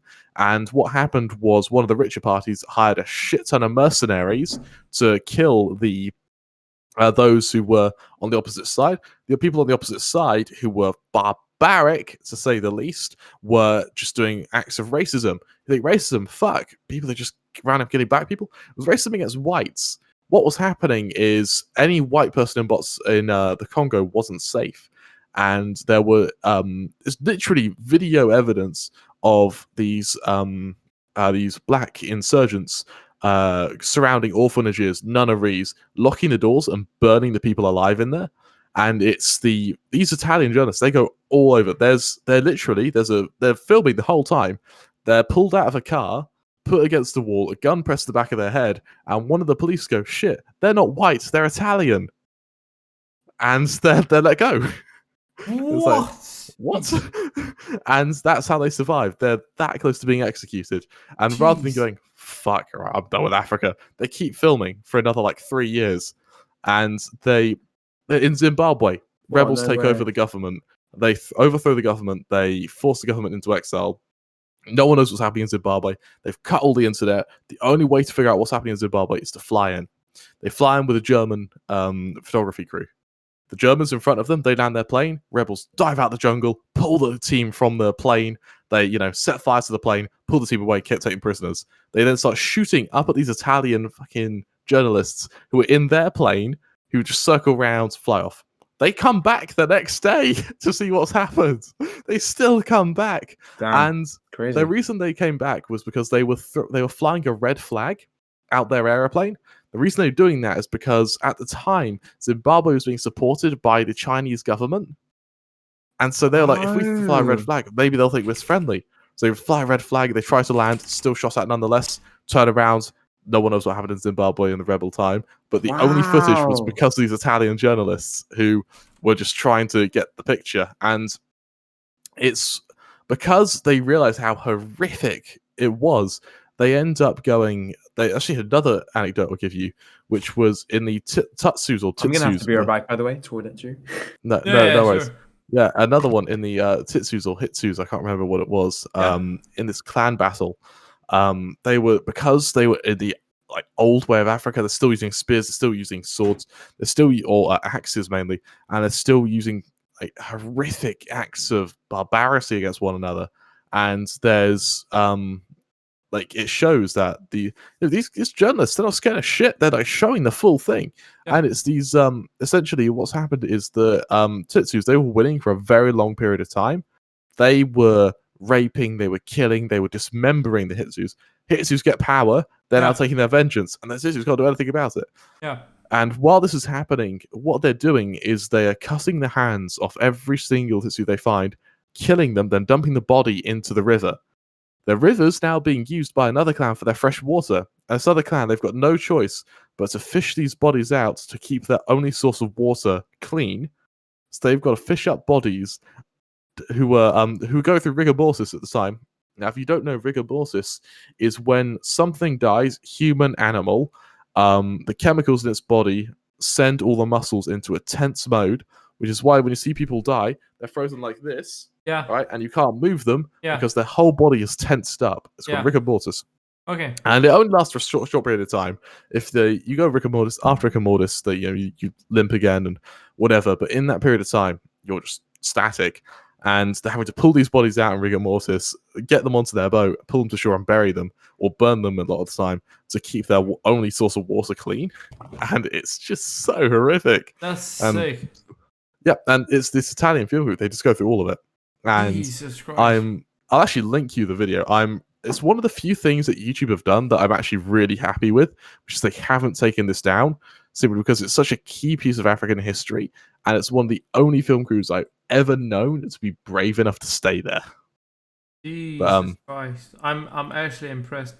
Wait, you just linked it in the Discord chat, or? Yeah, I'll link it in the Discord chat. Alright. Okay, I have a final one. That I want to share with you guys. Okay. And it's a happy thing. It's a happy thing. Oh, you ended on a good note. That's good. This has been a very heavy-hitting episode. Yes, exactly. Pavlos, welcome to the podcast. Usually it's not this bad. So bring me on again. I love this shit. I can drink to that. Yeah. Okay, this is very happy. So I'm gonna share a couple of things with you guys. Yep. And you are going to love it. So the first one, and I'm just gonna read out loud. I'm linking it here so you can open it up. Right? Yeah. So I am linking it here, and this is examples of really top tier journalism. Top tier journalism. Oh, okay, guys, I'm reading here. I'm reading here. Twitch this makes Win look like the fucking journalists from that Italian documentary I was just talking about. Twitch gamer Soda Puffin quits fake GTA job because they're too hard. Okay. Sometimes being a fake fast food restaurant manager can be as taxing as being a real one. And then it goes on to the multitasking streamer in question, Chance Soda Puffin Morris, whose game name is Kevin Whipperlow, announced Sunday that he is quitting his fake job and forsaking his imaginary life of crime. Okay, give me your reactions to this amazing news story. I feel like journalists like that should be tied to a post and shot. Like, what positive impact do they have to the planet? Like, I'm all ears. Like, just got to follow up to that Pavlos, then that'll be a great time. Oh my god. Oh, okay. Well, I cannot honestly. It's making a journalism about having articles about GTA fantasy worlds it diminishes the industry. It hurts my inner guts. That's all I can say. But I mean, taking this on the more serious point, though, a lot of people take that GTA roleplay servers very seriously, and I guess it kind of like blends into the point where they love the escape. And like, I don't know if you guys have read the book or watched the movie Ready Player One. I have. Have you guys read the book or the movie? The movie. Book and movie. So the book is exceptional. I recommend for any viewers out there. The movie was all right. Wasn't bad at all. So yeah, it just kind of gets you into a state of escaping your reality. And at the same time, I want to bring in the what's that game called on Steam? The virtual reality game. VR chat. VR chat. There you go. Yeah. Okay. A lot of people kind of escape in games like VR chat or even GTA role-playing World of Warcraft, servers. like even World of Warcraft. They're just like complete different realities and full on go into that taking completely different personalities and it's crazy. Not crazy, but at the same time, well, yes, crazy, but it's interesting how people find refuge in this stuff. Like things that you would read in literature is actually happening. I have a story actually about World of Warcraft, which is a couple of years ago. Do you remember that shooting that happened at a gaming event in America? Yeah. Which one? So many shootings. Which one? So at the time, I was at Insomnia, which is a gaming event in the UK. The headlines only said shooting at gaming events. All right. Problem, because I was at a gaming event. The people who messaged me going, "Yo, are you okay?" My World of Warcraft guild. They were like, "Shit, Kremer, you okay? You're at a are you all right? We're worried about you, yada yada. Just let us know you're okay." My family, not a word. Not a word. But my World of Warcraft guild, they cared. That's what matters to me. Yeah, no, it's crazy. They're in there for the long haul, right? Yeah, exactly. To be fair, some of my best mates I met online. So, like, when I was, what was I? I was like probably like 13 at the time. No, 14 at the time, right? So I started playing Counter-Strike around that time. Yes, I'm on the new generation of Counter-Strike players, global offensive players. Never went to the 1.6 or source. Yeah, I met some Israeli friends, and later on, when I was 17, I went to visit them, and they're friends for life. Honestly, we talk as soon as we can. Obviously, I'm falling a little bit out of touch with them, but I know that anytime I send them a message or anytime they send me a message, we're going to be right there. Yeah. Some of my best mates I've met online, so I definitely understand the value of having these places, it's a different home, it's a different feeling, it's an escape. And yeah, no, for sure, online friends can definitely be greater friends than in real life friends. Absolutely I agree. A lot of my friends I met online. There's actually two experiences where the first one was a guy who I met called Dante, and Dante, really friendly guy, I loved him to bits. He was going to be on my first CS team that I went to a LAN with, and the only photo I've ever seen of him was when he got so drunk he got alcohol poisoning at a LAN the year before. Ooh. And the only photo I've seen of him was him in a wheelchair. Now, you have the question of, was he actually in a wheelchair, or was he sitting in a wheelchair because through alcohol poisoning and it's the only space he has to sit down? Then you have the question of, oh shit, if I ask him, is that really offensive? So I was like, I'll picture his face. If I see it, that should be okay. And he wasn't in a wheelchair, but I came this close to asking, and I know he would have fucked with you. I know he would have said yes, and so I'm glad I didn't ask. But the other guy is a friend of mine called Bowen, and I say use his real name because I know him in person, and that's because I only ever knew him by his real name, and that was through a friend of a friend's. And I spoke to him online. He has quite a deep voice. He's a man of few words, if that makes sense. He gives yes/no answers. He doesn't really elaborate on what he says. And so he one day went, I'm black. Right, sure, right, he's black. Makes sense. He sounds like he could be. I have no reason to not believe him. And then his friends join. He had said nothing of this to them. They all played along and went, yeah, he's big, brolic black dude with dreadlocks and bandanas, and And then one day they went, yeah, he's also 6'7". I was like, right. So I guess he was like, yeah, he played basketball when he was in school, and he was on the Hampshire team because I'm in a region of the UK called Hampshire. But of course, the UK not known for its basketball. He dropped out, because he went to IT, yada yada yada. I was like, oh shit, all right, makes sense, fair enough. And so I when I met him, I was expecting a 6'7" black dude with a bandana and dreadlocks, and he's about. The reality is, he's a skinny guy, about 5'7", about white to the extent where if he did this in front of a fridge, he'd be a perfect camouflage. It's like, is this an anticlimax or is this like even better? I don't know which one I'm expecting here. Oh my god! Okay. I have to tell you about my origin story with my best friends. Then, okay, so I met my best friends back in 2008. When we played Call of Duty Modern Warfare 2 on PlayStation 3. I had made my own Counter-Strike clan. These guys applied to my clan. They came into my Call of Duty Trickshot clan. We made trickshot movies and everything. Yeah. And then from the day League of Legends came out, and from like whenever Modern Warfare 2 the era ended, we just had the connection going from Modern Warfare 2 to League of Legends, and then out of nowhere, suddenly I asked them to join me at a local gymnasium LAN event where they had to drive like 150 kilometers to get there, and they fucking went. And the best thing we could win in the League of Legends tournament there was like a fucking sandwich. Oh boy. A toast each. It was a toast each. Yeah.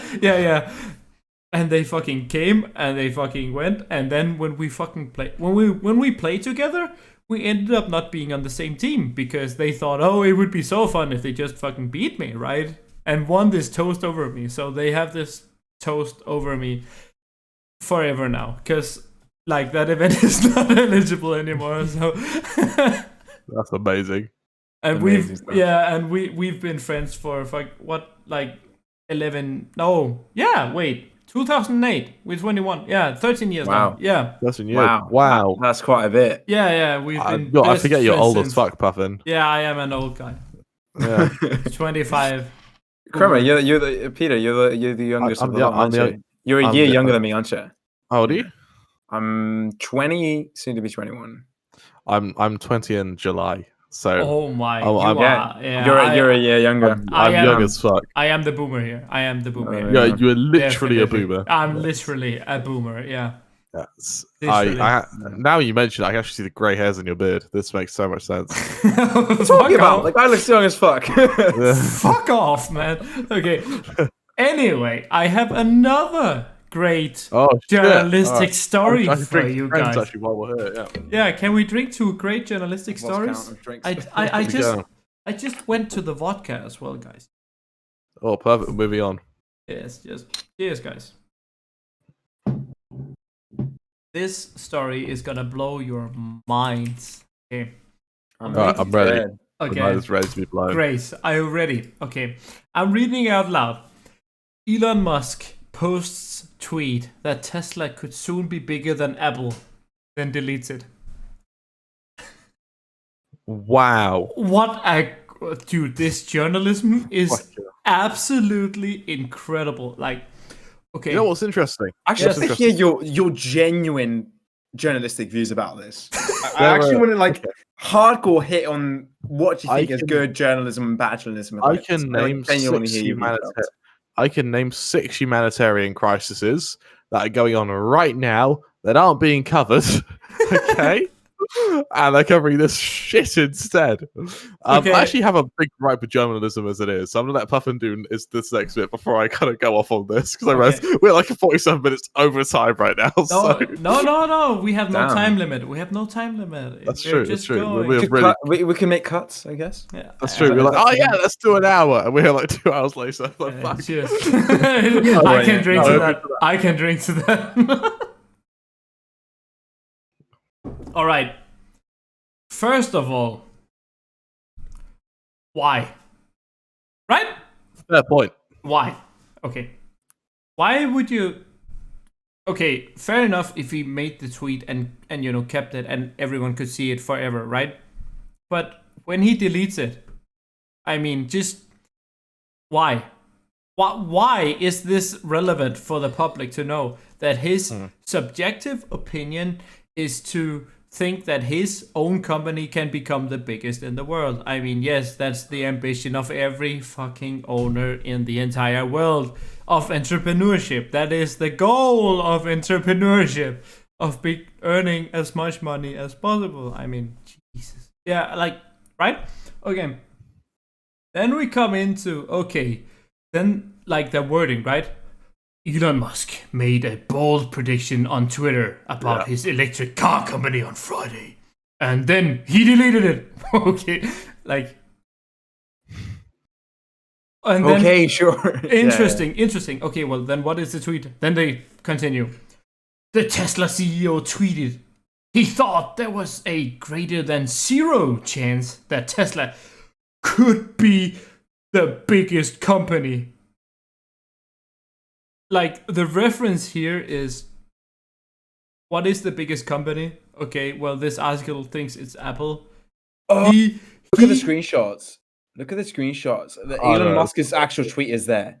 I think exactly. there is a greater than a 0% chance that Tesla could be the biggest company. Exactly. He thinks, and they make a whole deal about that. Exactly. That's the entire article. I mean, what? How? They make a whole big article about nonsense. Mate, this is fucking clickbait journalism in a nutshell. Like, honestly, I swear to God. Like, okay, there's a greater than 0% chance. Okay, so there's a 0.1, 0.01. Yeah, there's a 99%. I mean, this is the disparity, right? We're talking about now. And I mean, okay, yes, of course, every single company has that a greater than 0 chance than surpassing the biggest company that is right now. I mean, Google or Apple or whatever it is. I mean, this is just it's just worthless. I mean, this is literally content for content's sake.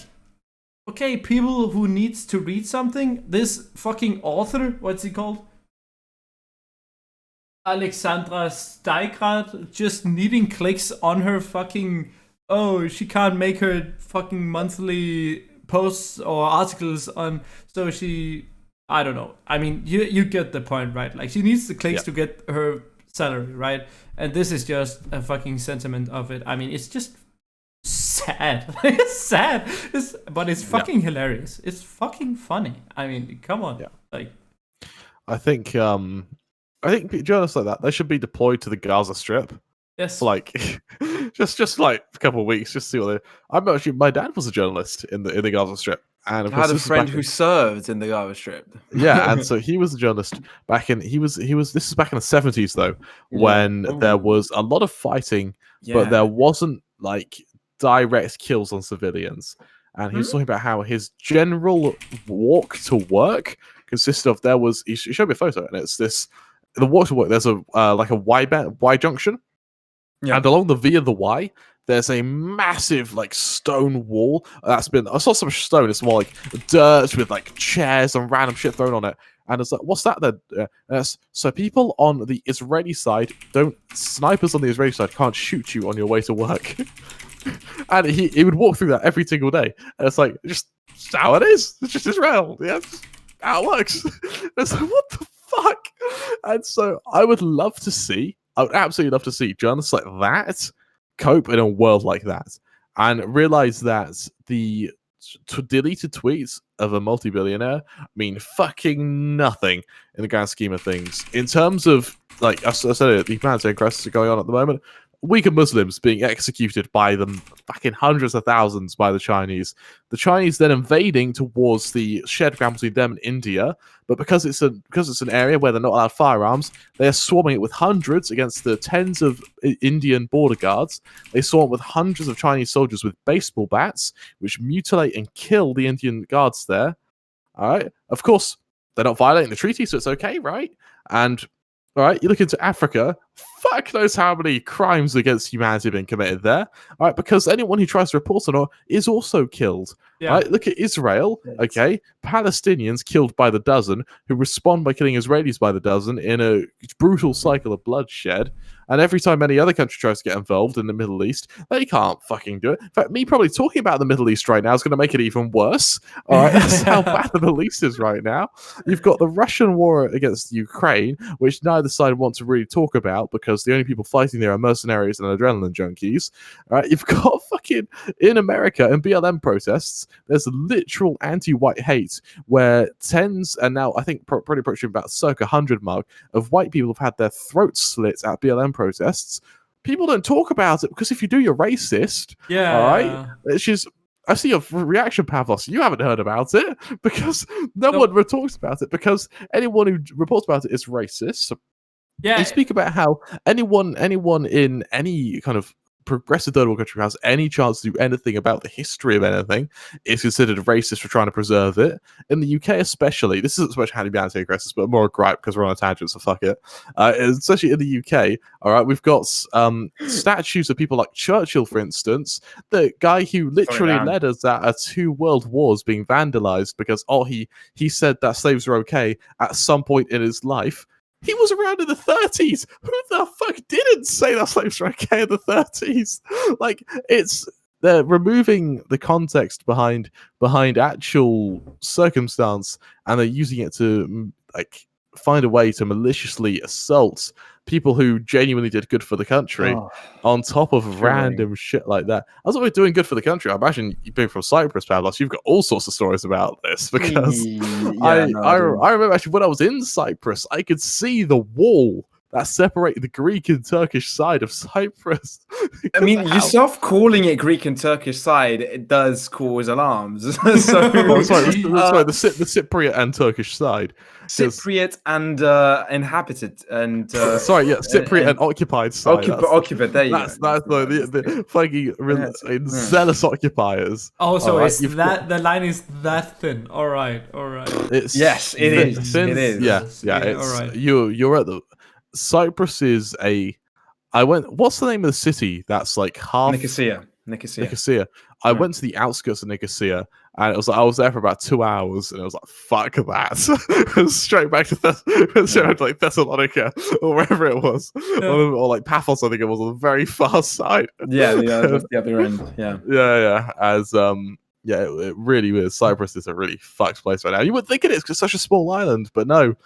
It turns out Turkey are a cunt no matter. Fucking Azerbaijan media, Turkey have no involvement in that side, still big cunts nonetheless. So, and they talk about Turkey being involved in Libya as well. Like, have you heard about that? The whole Mediterranean. It's absolutely right. Yes, Turkey are cunts, but of course they also send death threats to English casters every time their team loses. So I got a little bit of gripe about that. Oh yeah, no. But, I can hear like a lot of Turkish fans in Sangal Esports, being like, "Oh no, this is biased caster." Yes. It's awful. We're on dangerous territories here, but we are. But end of the day, Elon Musk posts a tweet that Tesla could soon be bigger than Apple. It's fucking nothing in the grand scheme of things. Yes, okay. Anyone who thinks it is fucking retarded. I have the last two examples just to show you, just to show everyone how fun and stupid journalism is now, and why it has a bad rep. And why that I, as an aspiring esports journalist, is trying to change it. You know, the key word here is integrity. And fucking integrity is gonna, not gonna post this fucking shit in fucking BBC. I'm gonna read it out loud. Fucking hell. I've seen this already. Yes, streamer XQC knocked offline over unpaid electricity BBC bill. News as well. BBC, dude, yeah. Yeah, they hate. They hate esports. They hate everything about it. Dude, mate, they are. Even as even if I was a regular journalist, I'm not even a journalist, but this is fucking stupid.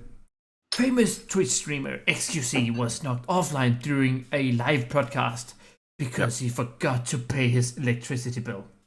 And all because of his tweet. He literally just tweeted it, and then they wrote a fucking 400-word fucking article about it. His Twitch channel has more than 8 million followers, and individual videos rack up hundreds of thousands of views. That success is supplemented by a strong YouTube presence where he has 1.5 million subscribers. Dum. Yeah. It's ridiculous. Dude, it's fucking stupid. I understand. I completely understand why journalists gets this bad rep. Look at this shit. What? Yeah, it's a big issue for the industry, that's for sure. No, it's not for no. This is for the entire field of journalism, where everything is based on clickbait journalism, and if you can't get clicks, then you can't get paid.